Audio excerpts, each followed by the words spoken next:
Gas संकटामुळे वाळूज महानगर आणि एमआयडीसी परिसरात गॅस सिलेंडरची प्रचंड टंचाई निर्माण झाली आहे। वितरकांकडे साठाच नाहीये, घरपोच सेवा बंद झाली आहे। नागरिकांना सिलेंडरसाठी केंद्रावर रांगा लावाव्या लागतात। गॅस संपल्यास चूल कशी पेटवायची या चिंतेत नागरिक आहेत आणि प्रशासनाने तातडीने हस्तक्षेप करण्याची मागणी सुद्धा होतीये।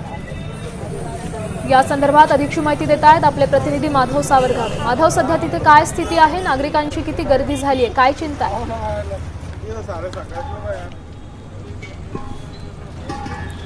श्यामल, 1998, 99, 2000 या वर्षामध्ये जसं शहरामध्ये गावामध्ये गॅस घेण्यासाठी रांगा लावायचे लोक, ती स्थिती 28-26 वर्षानंतर दिसू लागलेली आहे।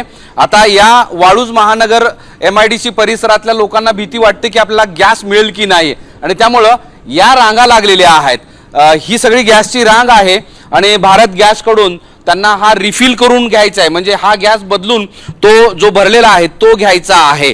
आणि त्यामुळं या रांगा सकाळपासून आहेत। उन्हातानामध्ये आता ऊन वाढलेलं आहे, अशा परिस्थितीत सुद्धा लोक या रांगेत उभं राहून एक गॅस सिलेंडर मिळेल या अपेक्षेनं वाट पाहत आहेत।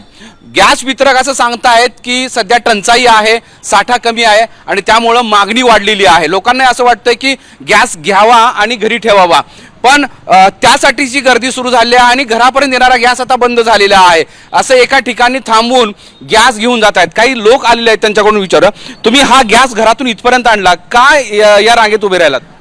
त्याची म्हणजे सांगण्याचं कारण असं आहे की इस्रायल आणि इराणचं जे युद्ध सुरू आहे, तर लोकांमध्ये भीती आहे की समजा जे गॅस भेटणार नाही, महाग होईल जसं पेट्रोल हे, तर प्रत्येकांच्या मनामध्ये भीती आहे की काय होते काय नाही। त्याच्यामुळे समजा आम्ही सकाळपासून 1 ते 1.5 घंटा झाले, 2 घंटे झाले इथे उभे आहे। बरं, तुमच्या घरी गॅस सिलेंडर आहे का सेकंड? नाही।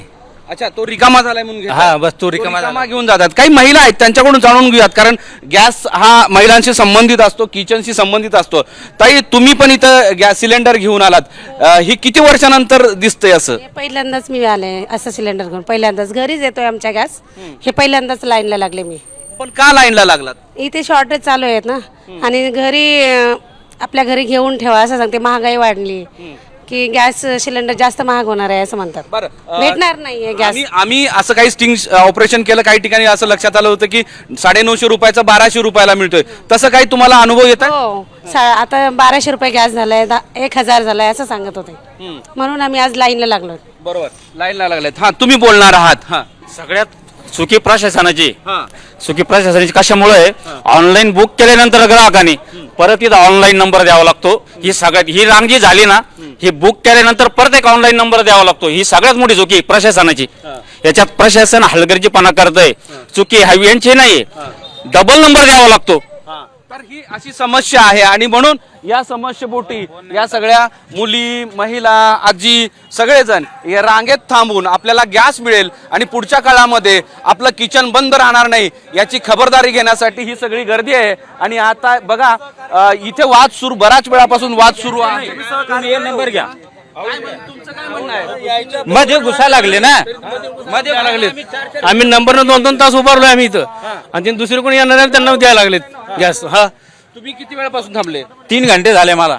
काय अडचण आहे तुम्हाला, म्हणजे काय देत नाही? सर, आता चेक करावं लागू राहिलं, म्हणजे 1 महिन्याची आठ पडलेली, तर म्हणजे ज्याची होईन समजा बुकिंग होईन, बुकिंग असलेलं सिलेंडर भेटणार। बुकिंग, केवायसी, पण आम्हाला असं